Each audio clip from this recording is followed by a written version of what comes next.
the past year, whichever industry forum I attend, the conversation inevitably shifts to mobile marketing.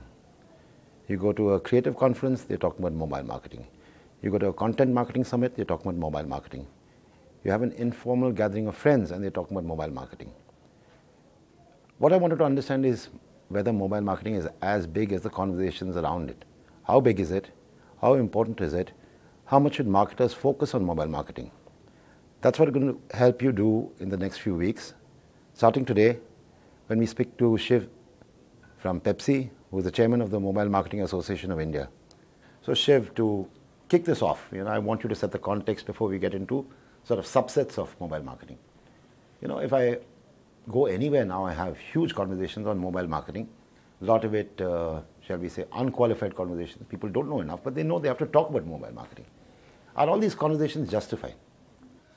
First, I'd say is if you look at the total amount of advertising in the country, I think Group M puts it about 61,000 crores, of which digital advertising is about 10,000 crores, okay, right. 9,500 to 10,000 crores, of which mobile advertising is close to 7,000 crores. Right.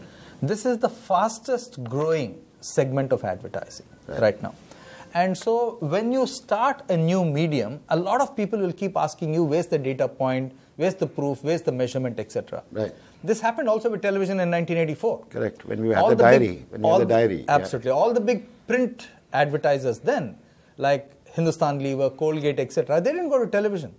The three companies which actually went to television in a big way were Richards and Vicks with Vicks, okay, Nirma and Vico Vajradanti. Right. Because the traditional people very rarely adapt to a new medium. So similarly here, very few people are saying, okay, now let me jump into mobile. But I believe we have no choice. Mobile marketing is absolutely omnipresent today. Now expand on that. You say you have no choice. Yeah. And is that limited to a few categories, or are you saying whether you're selling soap or whether you're selling motor cars, you have to learn to understand mobile? So if you are the government selling your policy and selling the progress of development, you have to use the mobile phone. Okay? You have to use the mobile phone via the Aadhaar card to ensure that all the subsidies, okay, come down dramatically. That's a huge benefit. Second, if you're a small and medium enterprise, your best way is the mobile phone, where you can access people. And if you're talking to millennials, today a third of this country is millennials. People born after 1980, people born before 2000. They don't read a newspaper, they don't watch anything, etc. Their whole life and their whole news feed is on their mobile phone. Right. Okay. They trust their friends more than anybody else. So in my book, because the mobile phone is the hub in your palm, okay, it's the hub of everything. It's the entertainment hub, it's the news hub, it is your sharing hub, whatever you want to call it. It's your life hub in a sense.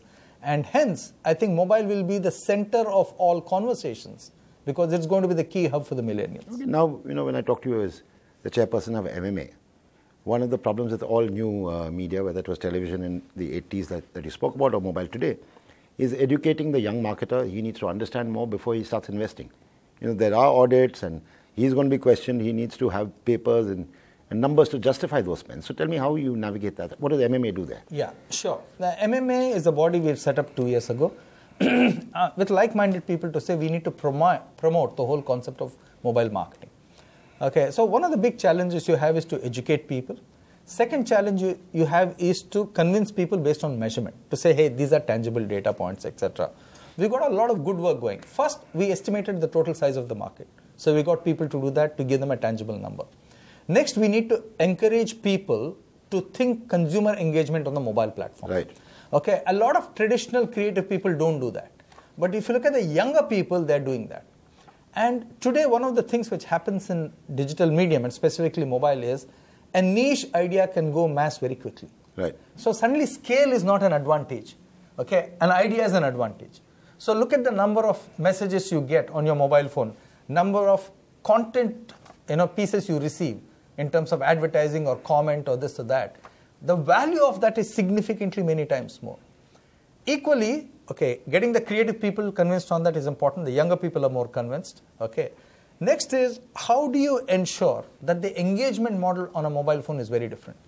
The engagement model on a mobile phone is in many ways a multitasking model, because people are doing something or the other. They don't have 100% time for you.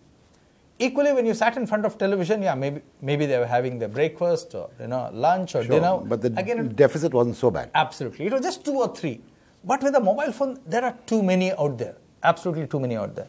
So one of the big challenges for marketers and advertisers is to say, what content should I use? And with what frequency of content do I use to ensure that I keep attention? Right. Okay? All the old models of advertising, awareness, interest, desire, action, they all are applicable, but in very quick compressed time in mobile phones. Very, very quick compressed time. So if you talk to Facebook and Umang, they'll tell you that they believe that the future of content is between 1 and 6 seconds. Right. Now 1 and 6 seconds goes like that. Absolutely. Which means you just have a pack shot virtually or somebody to represent you. So, but they're saying 1 and 6 seconds content, but maybe you'll put out 3,000 pieces like that in a day. Right. Okay. In the past, you made a commercial for 6 months. Or 1 year. Yeah. Or 1 year. Or 20 years. Like or 20 Fevicol years. or something. Absolutely. But now maybe you make a commercial for 6 hours. Right. Or maybe 6 minutes. Or even an hour. So I think we have to rethink a lot of what we do in what I call compressed time when it comes to the mobile phone. But the advantage with the mobile phone is you can close the loop. You give the information, you point the person where he can go, he can pay, he can get, the whole loop is closed. Okay, so you can virtually get the person to do everything around your brand digitally. You don't need to move the person to a physical entity at all. Right. Okay, so for brands which thrive on the digital ecosystem, it's a fantastic advantage. We're going to take a short break. When we come back, I'm going to ask Shiv about 2 challenges in this business. One is there enough content? 2 is, do we have enough bandwidth?